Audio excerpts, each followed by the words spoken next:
All right, everybody, welcome to day 2. We're heading into, excuse me, 3 more videos.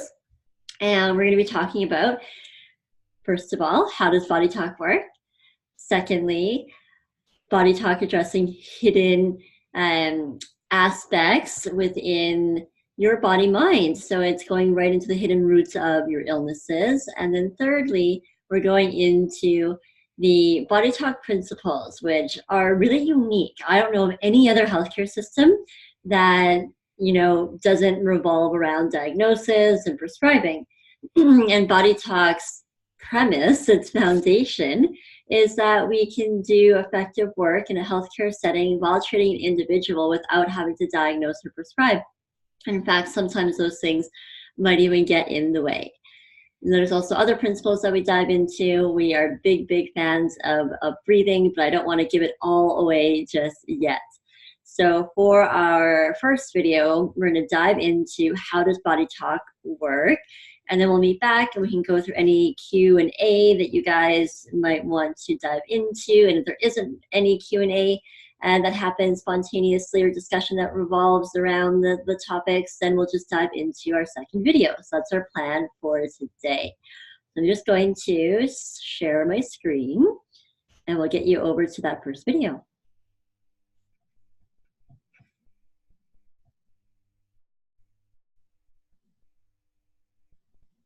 Thank you. All right, welcome back. So let's explore meat and potatoes explanation on what body talk really is. So plain and simple, body talk is a healthcare system and it helps with pain and stress. So how many people do you know, maybe you even have some, have pain or stress? Yeah? Anybody who does. Indeed, it's a pretty widespread thing, yeah? So let's explore what that all means. Now, if you were to look at just the heart, let's look at it from more of a physical perspective for now. And we know from science that your heart pumps blood, and according to the cardiac output, it can only feed 25% of your body with every love dub. So that means every time your heart beats, only a quarter of that body is getting the blood that it needs. What does blood carry? Oxygen and nutrients. Yeah. So that means that only a quarter of your body gets fed food at any given mealtime. So let me give you a different perspective on that. Imagine you've got 4 hungry children in front of you. They're all hungry. They all need food. Which one do you feed? The loudest one. You do. You feed the loudest one. Yeah. And how stressful is that decision to make, first of all? Pretty stressful? Yeah. So the loudest kid then is the kid that is the stress kid. So let's name these kids. We've got the stress kid. That's the loudest one for sure in your life. Healing, peace, and relaxation. So every time I'm in stress mode, my body decides to feed, guess which kid? Stress. And that keeps me in stress mode, which means that I have to, again, feed stress. Do you see the problem? Yes, so we get caught up in this cycle. So we need something to snap us out of it and interrupt that stress feeding, or as it's called in fancy talk, sympathetic overwhelm or sympathetic nervous system response, or fight, flight, freeze mode. Okay, so I'll call it a lot of things. Those all mean the same thing. Emergency mode, stress mode. These words are all interchangeable. Okay? So what is stress? What do you consider to be stressful in your lives? Could be anything. Could be anything. Is it just physical? No, but it could be. It might be the fact that you're not getting the nutrients that you need, or not getting the sleep that you need, or the exercise that you need. Is it just mental or emotional? No. Could be. Yeah, it could be any one of those things. Yeah, so it could be the fact that you're having a tough time financially sorting out some things. I'm sure that doesn't relate to any of you. So it could be that you are having a really off day or year with some of your relationships. Yeah? It could be that there's some family stress or some friendship stress going on for you. Yeah?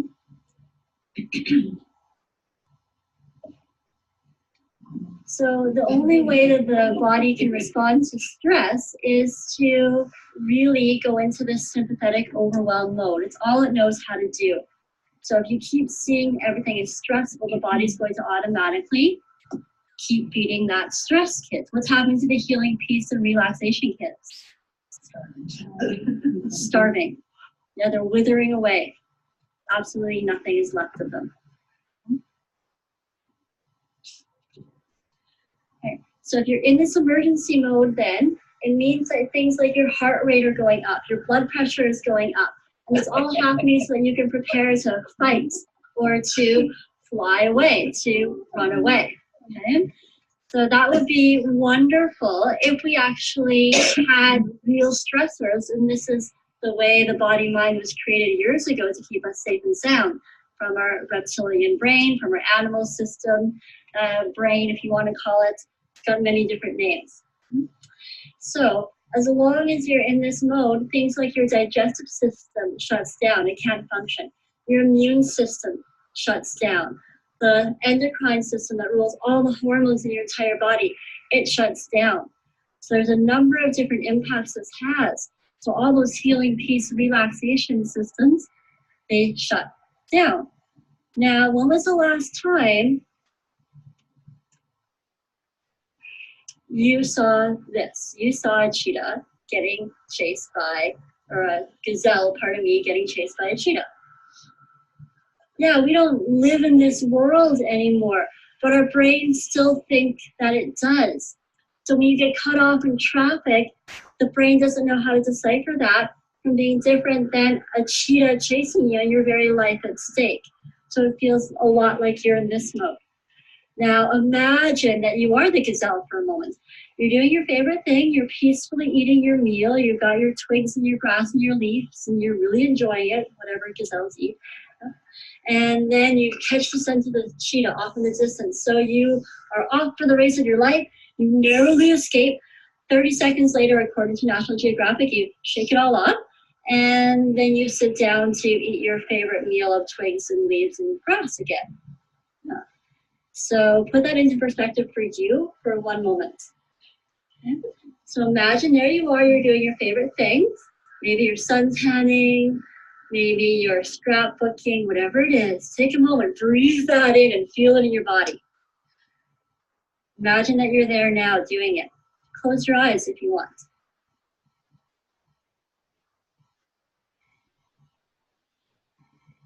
So feel the warmth of the sun on your skin.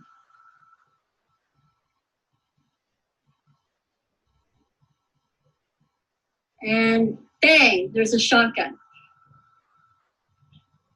The bullet didn't hit you, but it narrowly grazed you. There's not a scratch, really. And 30 seconds later, you shake it off, and you go and you sit down to eat your favorite meal. No, it doesn't happen that way. Yeah, humans are a little different than the rest of the animal kingdom, which by all standards seems to be pretty intelligent. Yeah? Okay, so what do we do different as human beings? Told everybody we know and tell them all the story. We told everybody we know and tell them all the story. If they're not home, we Facebook it. Yeah. We Twitter it, we Instagram it. There's pictures, I'm sure, of the event, or if not, we find something that looks like it to replicate the event to make everyone understand exactly all of our drama. Yeah? And when we tell the story just once, no. Thousands of times. That's what Christmas and Easter is for. You know, all your own stories, and the hormones get compared. Yeah. So here we are in love with our story, we've told it all again, and guess what mode we put ourselves in? Stress mode, yet again. Yeah. So we kind of don't like our stress mode, but we also get a lot of mileage out of it. We also actually get a lot from it. So let's pretend that you and I are friends. We go out for coffee, and you and I sit down, and you tell me all of your stories and stressors, and I nod and I smile and I validate and I pretend that they're real. And then the opposite direction happens. I tell you everything that's going on, and you nod and smile and validate and tell me that yes, that's true. And how we just made each other sicker or better. Sicker, why? What have we done? We've been trying to scream. those beliefs. Yeah, and we again activated the stress system, because every time you tell that story, again, it hooks into that stress mode. Yeah. So can you see what the effect that that drama has really on your physical health? So again, we need something to interrupt this cycle. So what is it you get out of that really at the end of the day? And is it really serving you? And are you willing to let it go? So this is what body talk does. It takes a look at why you're so bloody attached to your story and set different organs, endocrines, body parts, energies, belief systems, etc., that are attached to your story, and then tapping. We tap over head and heart. Now we find that works really well to interrupt the story. There's a lot of quantum physics science behind it all. If you're intrigued, I really recommend Dr. James Oshman's work. He wrote a book called Energy Medicine. I've got it actually. You're welcome to borrow it, any of you that are here. And if you're listening to this somewhere else, then come on over and find me, and I'll be happy to lend the book to you.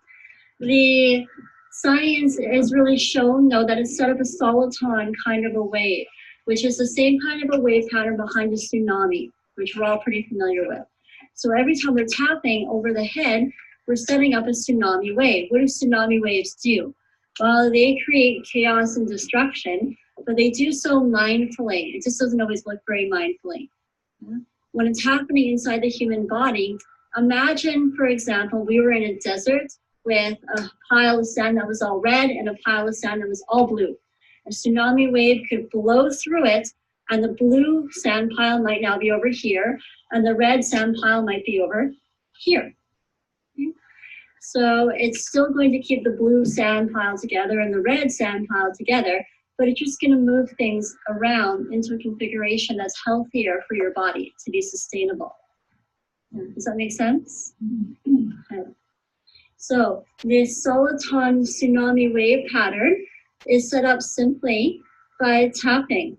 This isn't new. This has been around for centuries. Hatha yoga started this a long time ago. And they would do it when they were meditating to lower their blood pressure, to lower their heart rate, so that they could achieve different levels of meditation and blissfulness. So this in Body Talk we consider to be the fix it button. So when we tap over the brain, we're telling the brain to repair the line of communication, repair the personality squabble between the different organs, endocrines, body parts, energies, belief systems, etc., that are in your body that are really attached to their story. We're going to instead give them a new way to be together. We're going to end the soap opera drama. That's really all this is. Does that make sense? Okay. Then we're going to tap over the heart. This is like pressing the save it button. I like to think of that Staples easy button. Have you seen those commercials? Press the easy button. Yeah. This is the save it button. So you don't need to come back tomorrow, next week, next year, next decade for a session. Okay. This will hold long term. Body Talk's been around for over 20 years, and we're seeing some really great results hold. So, any questions on that part?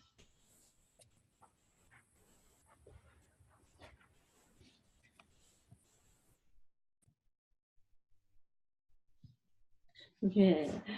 Hi everyone, we're back. Forgive my butterfinger move there in in the moment. I think I found the place that we left off at, though pretty quickly. So that was video number 4 in the 9-part series on body talk, and that was how does body talk work. Next up, we're going to be diving into the hidden roots of illness and how we address them. And I have a cute little tagline on the video that says, "Are you normal?"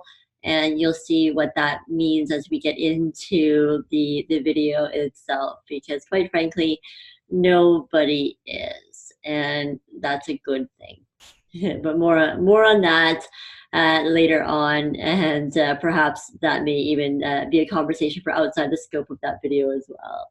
So I'm just going to press pause though before I dive into that next video and just see any questions I can help answer. Allison, what was the title of the book, or sorry, the title of the author and the book?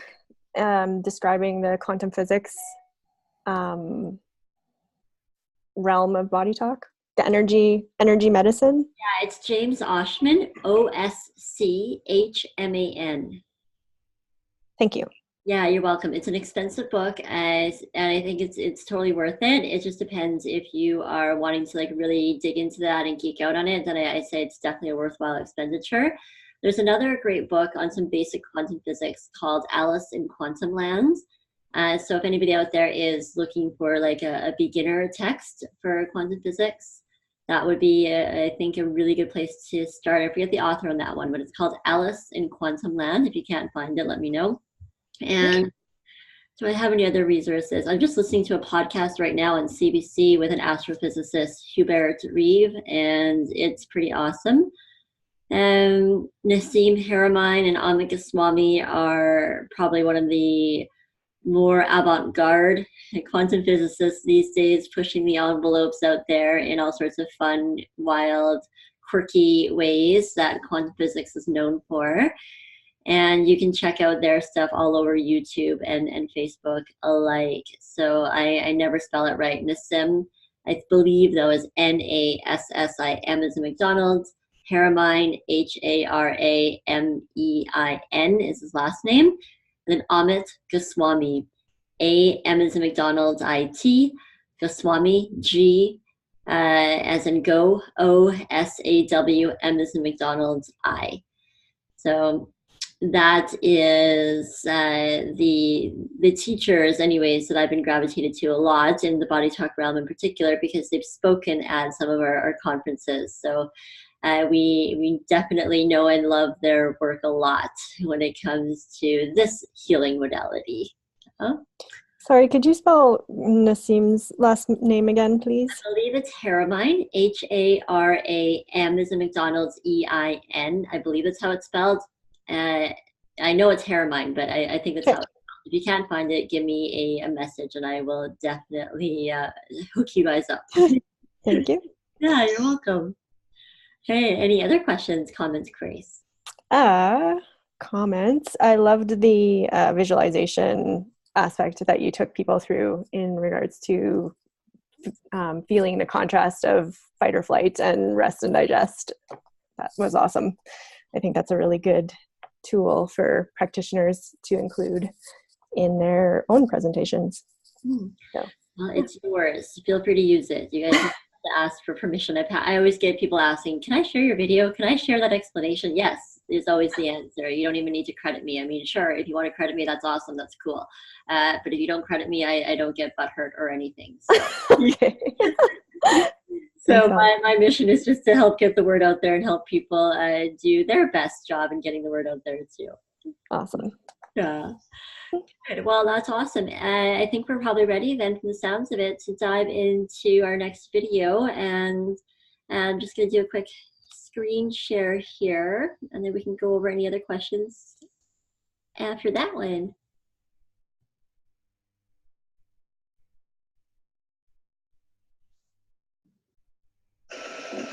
So we've got a lot of specific techniques that we use in body talk to get to the root of and address all these particular issues for you. So if you look on the chart behind me here, we've got a wide variety. Think of this as like the roadmap. We're going to navigate this using a form of communication. The fancy term is neuromuscular biofeedback. Essentially, it's a yes and no communication system. So practitioners like yourselves perhaps are going to use this to program the body to respond with yes, no answers. And this kind of questioning is certainly not new. This has been around since the 1960s. I would argue a lot longer, but in the 1960s they discovered it, and applied kinesiology found that you could ask a conscious person a question to their body, and their body would give a yes, no response. And they did it in a number of different ways. We've since evolved that substantially so that we can use it on someone who's conscious, someone who's unconscious, someone who's in a coma. We can use it on an animal. We can use it on any form of energy that can respond to us. So that might be a plant, a tree, a dog, a cat, a human. So body talk addresses all things like that with this form of yes-no communication system. that you're going to learn a little later today for some of you taking the class. So we're going to navigate this to figure out what's at your specific roots. Now, imagine walking into a doctor's office with a headache. What do you get? Advil, Tylenol, right? So that's pretty standard and pretty normal treatment. If 1,000 people walk into a doctor's office, they're all going to get Advil or Tylenol. Now, 1,000 people walk into a body talker's office with a headache, and what do they get? They get a completely unique session. Because why not treat what's actually at the root of those headaches? How many causes of headaches are there? Hundreds, not the least of which is stress. How many causes of their stress are there? Thousands, right? So there's hundreds of thousands of reasons behind the headaches. Why would we treat them all the same? Does that really make sense to you? Why wouldn't we treat them at the root of which they were created from? Doesn't that seem a little bit more appropriate? It's a little tougher to mass market, you know? Yeah. And here's the thing, that sort of treatment, the idea of, well, a lot of people are going to respond to this, is great if you fall into that normal category. But are you normal? Who knows? Yeah? Now, that's a lot like saying when you go shopping, go to this one store, it's this one shop, it's got one garment, it's all one color, whether you're man or woman, it looks exactly the same. You're going to go there and you're going to go buy that thing and you're going to come home. That's your clothes now. Yeah. Anyone up for that shopping trip? No, of course not. So isn't it interesting that we individualize our stocks more than we do our healthcare sometimes? That's really intriguing to me. So when we figure out using that yes-no question system, what's really at the root of your specific set of issues, then we're going to address it using light touch and the tapping over the heart and brain and the heart. Now, I want to talk a little bit more about tapping over the heart. When we tap over the heart, what does that change? Well, we understand physically what the heart does, and we know that every time the heart beats, it sends out like a memo to every one of the office workers called cells. There's 3 to 30 billion, depending upon which book your body has read recently. Okay? And that information then gets updated saying, this is our new way of communicating everybody. Now, on an energetic level, your heart has an energy field that extends far past your physical being. We know this even in Western medicine. You can take an EKG reading, you know, the electrical tracing of the heart, and you can do that a foot or more off the human body. We have other machines that can measure up to 17 feet away. So we can actually measure the heart field probably further than that. We just don't have the technology yet. What we do know is every body part, the fancy term in science is the electromagnetic field, has their own energy field. The heart is stronger by 60 to 100 times. Isn't that cool? There's something really neat about the heart. Have you heard of anybody getting heart cancer? Isn't that neat? There's something really interesting about the heart. They've done some really interesting research where they have studied heart transplant people, and they wake up after they get their heart transplant with memories or experiences or food cravings that their donors had. One that comes to mind is there's this healthy ballerina. She was never allowed to have salt or fast food ever because of her heart issue. And she got her heart transplant and woke up craving McDonald's McNuggets. Yeah. And they got a chance to visit the donor's family, and they asked a few questions, you know, back and forth. And out it came in the story. Wouldn't you know it, but how he passed away was going on his motorcycle through the drive-thru to pick up his favorite snack, McDonald's McNuggets, and he stored them, because he was on his motorbike, in his jacket pocket, right by his heart. Isn't that intriguing? Yeah, I think that's pretty cool. So there's something really neat about the heart. So we know here when we tap, we're changing a whole lot of underlying patterns, including the entire energy field. Including in that is your belief systems. And it's no mistake that we abbreviate belief systems as Yes, that's exactly what they are. You literally will live and die for your belief systems. We see all sorts of cases in Western medicine where we get diagnoses mixed up in reverse. So the person that gets told to go live a healthy long life was supposed to die in a few weeks, but they go on and live a healthy long life. And the person who was supposed to be healthy gets told you got a few weeks to live, and guess what? That's all they've got left. So I had a friend who had a mom. There was actually a student of mine. She was in her late 60s, and she was telling me a story of her mom who was diagnosed with cancer. They didn't tell her. She had some dementia at the time, so she wouldn't have really understood. And she went on to live a very long life with a cancer that was very fast and should have killed her within a couple of years. And she died 20 years later of natural causes. Yeah. So who knew there was an upshot to dementia? Yeah. All right, so that's our power of belief systems. So there's a lot of ways that we can continue to explore that. Body talk is one of them, and those life sciences courses certainly do a bang up job of them. So Mindscape, Breakthrough, Freefall, all do it in a way.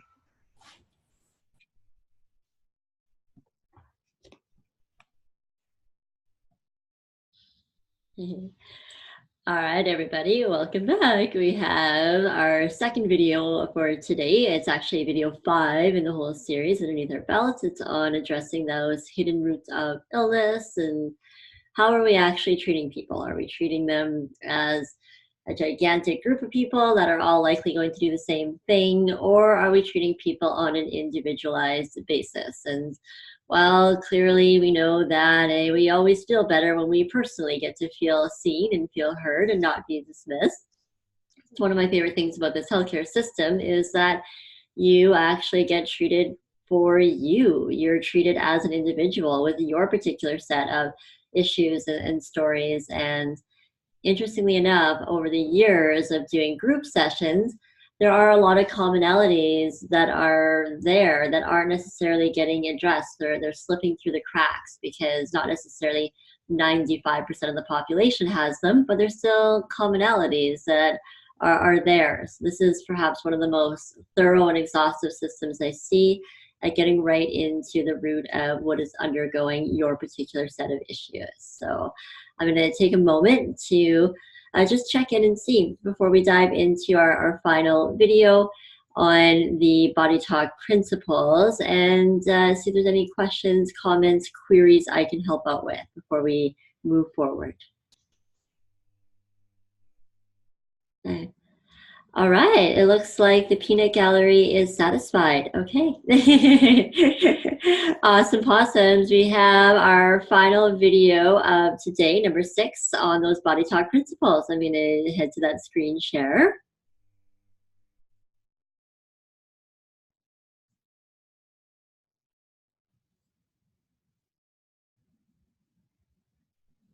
So perhaps my favorite principle of body talk is that no harm is possible.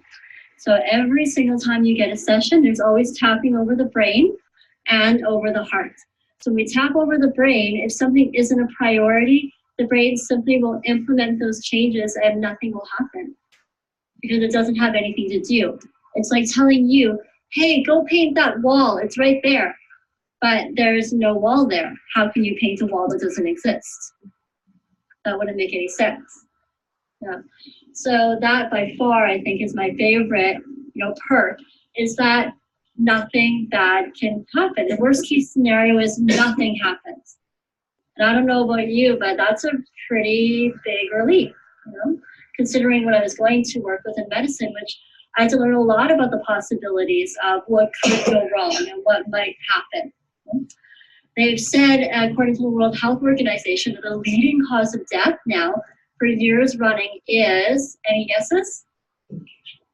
Medication error, or it's called iatrogenic. So it really means something in the system didn't work out as good as it should have, whether it's a medication error or they left a sponge inside or there's a surgical error or whatever the case might be.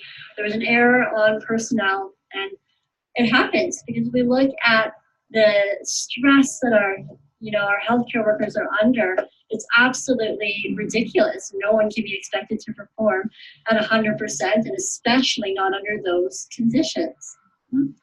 I just happen to be fortunate enough to practice a system where that's not a possibility. So in summary, essentially we're going to use that yes-no communication system to figure out what's at the root of your specific set of issues. Once we figure that out, we're going to tap over head and heart, and we're going to ask you to breathe. What does breath do? Well, when we inhale and we exhale, your brain uses that to scan your body to figure out what's going on. So if you're breathing, how much can the brain actually see? Like that much. So how much can change? Yeah, not very much. Right? So when we're working with a body talk session, we're going to have clients breathe. We're going to have them expand and exaggerate their inhale and exaggerate their exhale.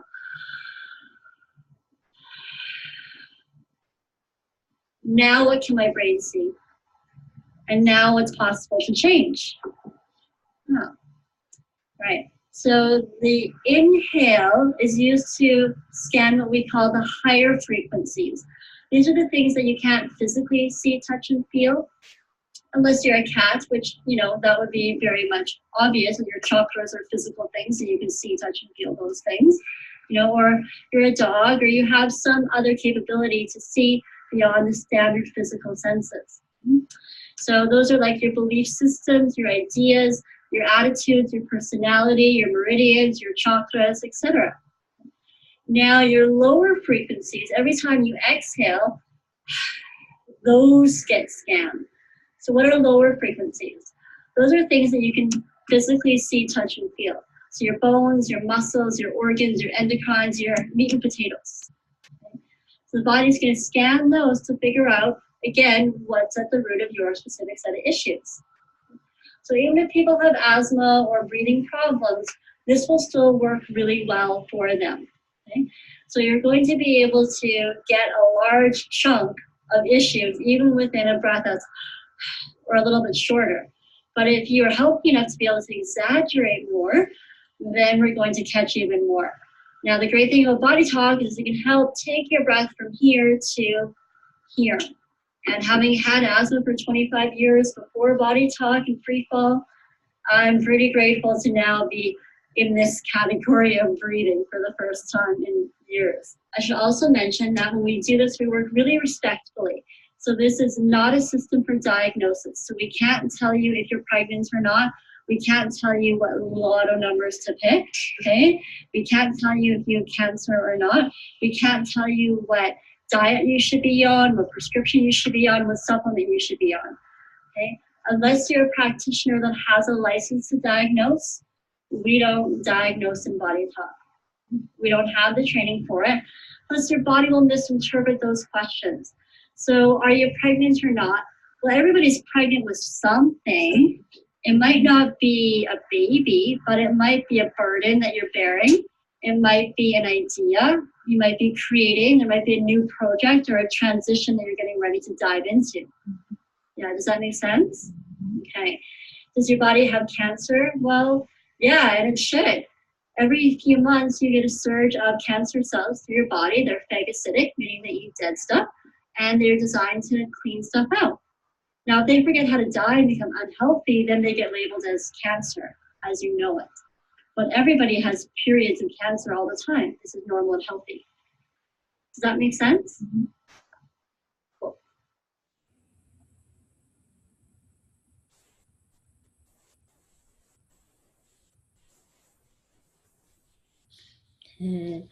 Cool. All right, everybody, that was our final video for today, number 6. Before tomorrow on Friday, we get into some yummy demo videos. We're going to learn how to do cortices.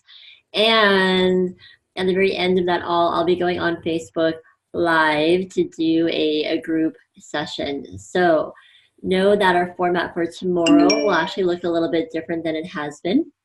for tomorrow, I'm going to be posting those videos on the event page, and then the first time you'll see me live will actually be on Facebook. So there won't be a Zoom component tomorrow.